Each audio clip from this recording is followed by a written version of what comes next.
7 साल के बच्चे ने एक बार माँ से पूछा, माँ, क्या हम भगवान से मिल सकते हैं?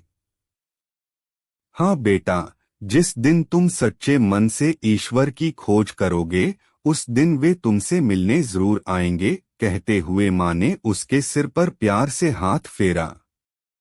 बच्चे के दिमाग में यह बात बैठ गई। वह रोज इसी बारे में सोचने लगा।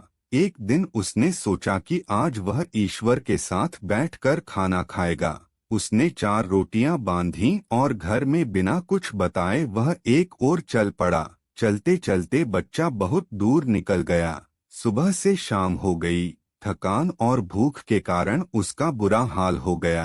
तभी उसे कुछ दूरी पर एक तालाब नजर आया। उसके एक किनारे पर कोई महिला बैठी हुई थी। बच्चा उस महिला की ओर देखा।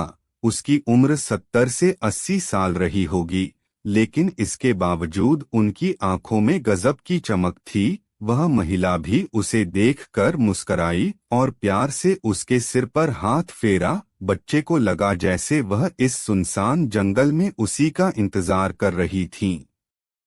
बच्चा वहीं पर बैठ गया।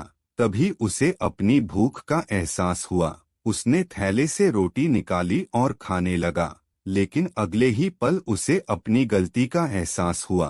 उसने एक रोटी बुजुर्ग महिला की ओर बढ़ाई और मुस्कुराकर बोला, माई, रोटी खाओगी?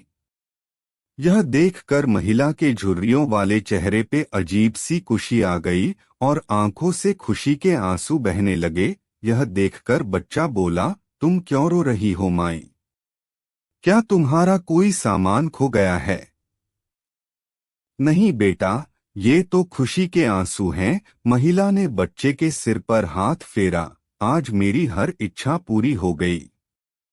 यह सुनकर बच्चा मुस्करा दिया।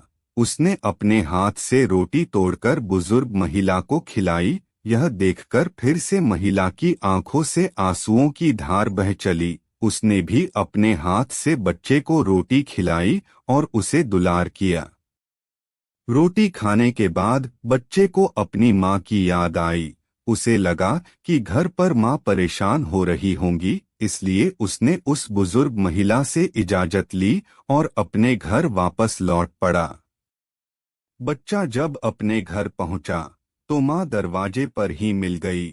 उसने बच्चे को अपनी गोद में उठा लिया और उसे जोर जोर से चूमने लगी। यह देखकर बच्चा बोला, माँ, आज मैं भगवान से मिला। मैंने उनके साथ बैठकर रोटी खाई। मैं बहुत खुश हूँ माँ। उधर वह बुजुर्ग महिला जब अपने घर पहुंची, तो उनकी खुशी देखकर घर वाले हैरान रह गए। उनके पूछने पर वे बोली, मैं 2 दिन से तालाब के किनारे अकेली भूखी बैठी थी। मुझे विश्वास था कि भगवान आएंगे और मुझे अपने हाथों से खाना खिलाएंगे।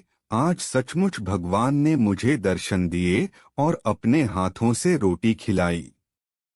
इस कहानी में उस बच्चे और बुजुर्ग महिला दोनों को ईश्वर की तलाश थी। ईश्वर कहीं नहीं था, उनके दिलों में था। इसीलिए उन्होंने उसका रूप किसी दूसरे व्यक्ति में खोज लिया, तो स्वयं ईश्वर की तलाश में निकला था। ईश्वर किसी मंदिर में नहीं बल्कि आपके दिल में रहता है। ईश्वर को ढूंढने के लिए उसे महसूस करने की जरूरत है। वो हर शख्स में बसता है। ये आप पर निर्भर करता है कि आप उसे देख पाते हैं या नहीं।